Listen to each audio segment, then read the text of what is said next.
Assalamualaikum warahmatullahi wabarakatuh. Jumpa lagi di channel kesayangan kita, Badai Cahaya Channel. Kali ini saya akan membicarakan tentang kontroversi yang terjadi di Indonesia, yaitu tentang perkataan dan penistaan agama yang dilakukan oleh Panji Gumilang. Tetapi di sini saya tidak akan menjelaskan tentang kontroversi yang terjadi. Cuman saya melihat dari beberapa pertanyaan yang diberikan di acara Kick Andy tentang bagaimana Pondok Pesantren Al Zaitun itu bisa ada dengan kemegahan itu, dananya dari mana, dan rekening-rekening yang ada di Panji Gumilang itu didapat dari mana. Panji Gumilang dia berkata kalau dirinya itu memperoleh uang itu dari hasil pertaniannya, dan pertaniannya itu sangat maju katanya, dan mengadopsi dari pertanian dari Israel. Pertanian di Israel itu kita semua sendiri sudah tahu pertaniannya sangat maju. Israel itu mengadopsi pertanian presisi. Apa itu pertanian presisi? Mari kita simak videonya.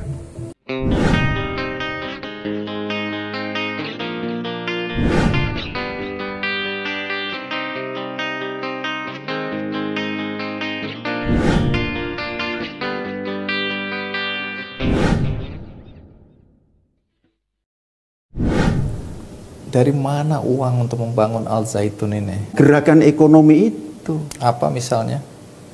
Kami bisa menghasilkan 1 tahun beras itu 3 kali lipat sampai 4 kali lipat yang kami butuhkan. 1 kami makan, 2 kami lepas. Siapa yang membeli? Anggota koperasi dan umum pasar.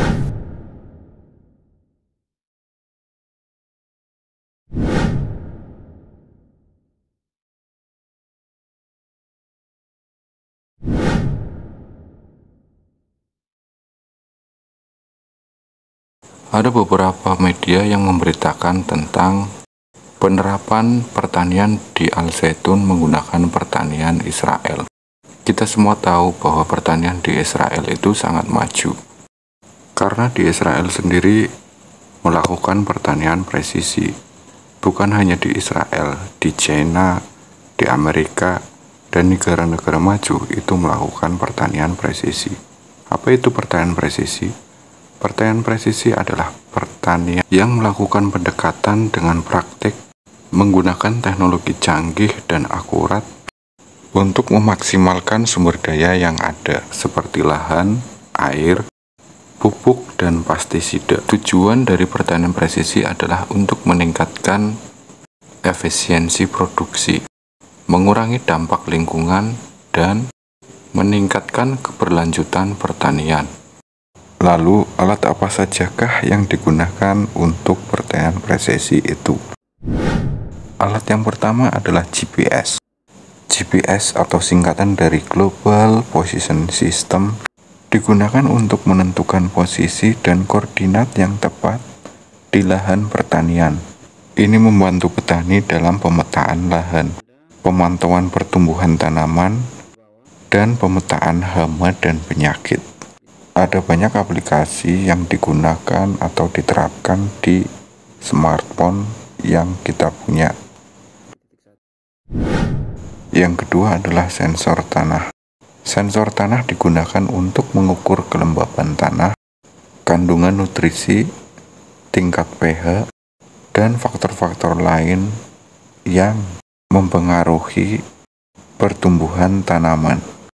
Data yang dikumpulkan oleh sensor ini dapat membantu petani dalam memaksimalkan irigasi dan pemupukan tanah. Alat yang ketiga adalah drone. Drone pertanian dilengkapi dengan kamera dan sensor yang tepat untuk mengumpulkan data visual dan multispektral dari lahan pertanian.